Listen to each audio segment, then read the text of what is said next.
Assalamualaikum warahmatullahi wabarakatuh. Perkenalkan, saya Arifyanto Haji Putro dan rekan saya Komang Surya Kitawan. Kami dari kelompok 1 akan mempresentasikan hasil pekerjaan kami mengenai perancangan perbaikan fitur shopping pada aplikasi Daya Auto. Proyek yang kami laksanakan yaitu melakukan perancangan perbaikan dari aplikasi Daya Auto. Perbaikan dilakukan pada sistem untuk penjualan produk-produk Honda di aplikasi Daya Auto. Alasan dilakukan perancangan tersebut yaitu setelah melakukan observasi terhadap aplikasi Daya Auto, untuk sistem penjualan memiliki tampilan yang kurang menarik dan tidak user friendly. Terdapat salah satu penilaian pengguna yang diambil dari Google Play Store yang menyatakan ketidakpuasan terhadap aplikasi Daya Auto karena sulitnya melakukan pencarian karena tercampur aduk tidak tersusun dengan rapi.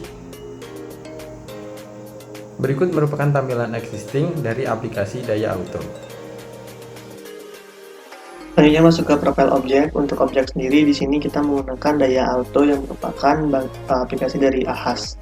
Nah, Ahas sendiri merupakan bengkel resmi khusus sepeda motor Honda yang menawarkan jasa perawatan, perbaikan, dan penjualan suku cadang Honda Jilid 4. Untuk Ahas sendiri ini dibuat oleh PT Daya Adi Cipta Mustika dan memiliki berbagai fitur yang dapat menunjang kebutuhan konsumen. Nah, selanjutnya masuk ke analisis stakeholder.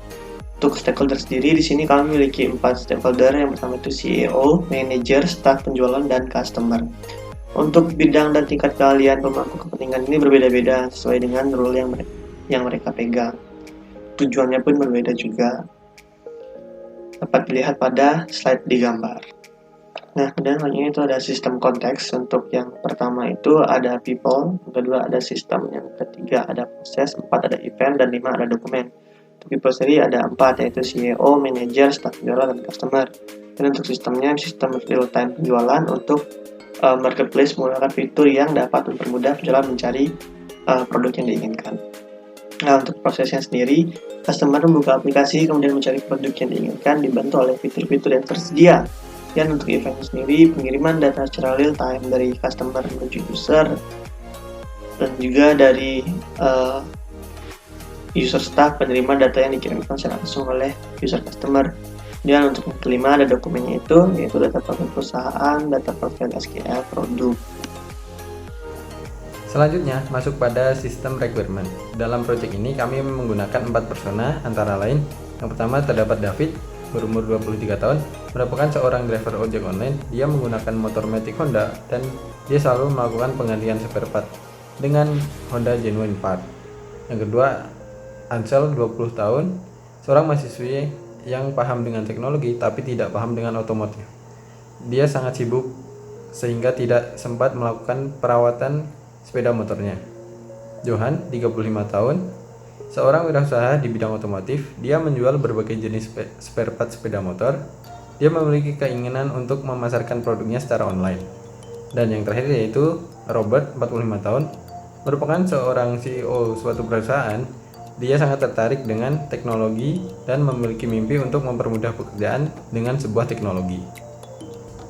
Selanjutnya terdapat user story yang kami rangkum setelah melakukan aktivitas-aktivitas pengumpulan data yang telah dilakukan sebelumnya. Oke, baik, selanjutnya saya akan menjelaskan mengenai sistem desain. Yang pertama itu use case diagram. Jadi di sini terdapat 8 use case diagram, namun untuk mempersingkat waktu saya akan menjelaskan use case diagram, review, dan rating, di mana ini hampir mencakup keseluruhan. Nah, untuk yang pertama, user dapat melakukan login. Namun untuk melakukan login, user harus melakukan register terlebih dahulu. Nah, setelah user melakukan login, user dapat melakukan order produk. Nah, setelah melakukan order produk, maka user dapat melakukan pilih metode pembayaran. Setelah melakukan pilih metode pembayaran, user dapat melakukan pilih alamat. Nah, setelah itu, user dapat melakukan pilih jenis pembayaran. Nah, setelah dibayar, maka otomatis pesanan tersebut akan dikirimkan ke penjual. Nah, setelah itu penjual akan mengirimkan pesanan yang ingin dibeli oleh customer. Nah, setelah pesanan tersebut dikirimkan, selanjutnya customer dapat melakukan tracking order untuk melihat pesanan sudah sampai mana. Dan setelah pesanan sampai dan pesanan itu diterima, maka selanjutnya customer dapat melakukan review dan rating. Seperti itu.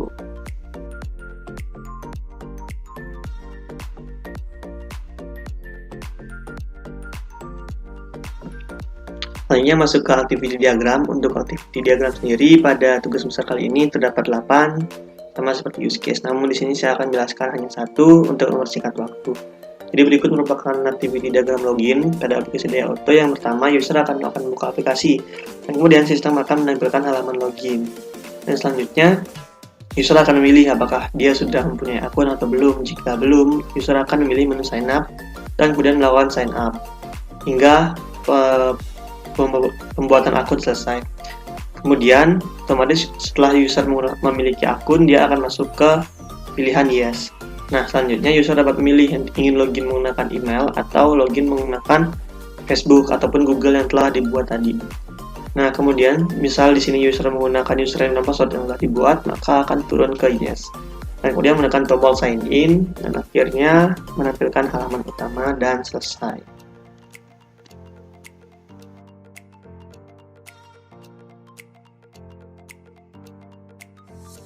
Berikutnya merupakan rancangan entity relationship diagram dari fitur yang kami rancang.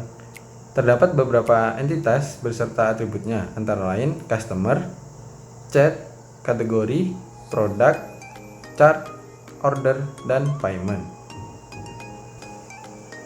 Dan yang terakhir terdapat rancangan tampilan atau mockup dari fitur yang kami rancang. Di sini terdapat rancangan tampilan untuk menu login. Berikutnya terdapat tampilan untuk menu home dan filter pencarian. Kemudian terdapat untuk mesin pencarian. Pada mesin pencarian ini dapat menggunakan kata kunci atau fitur kamera. Kemudian terdapat tampilan untuk menu order. Selanjutnya terdapat tampilan untuk menu pembayaran, tracking order, dan chatting. Dan yang terakhir terdapat tampilan untuk menu review dan rating penilaian. Sekian presentasi yang dapat kami sampaikan. Mohon maaf apabila terdapat kesalahan karena memang manusia tempatnya salah. Sekian dan terima kasih. Wassalamualaikum warahmatullahi wabarakatuh.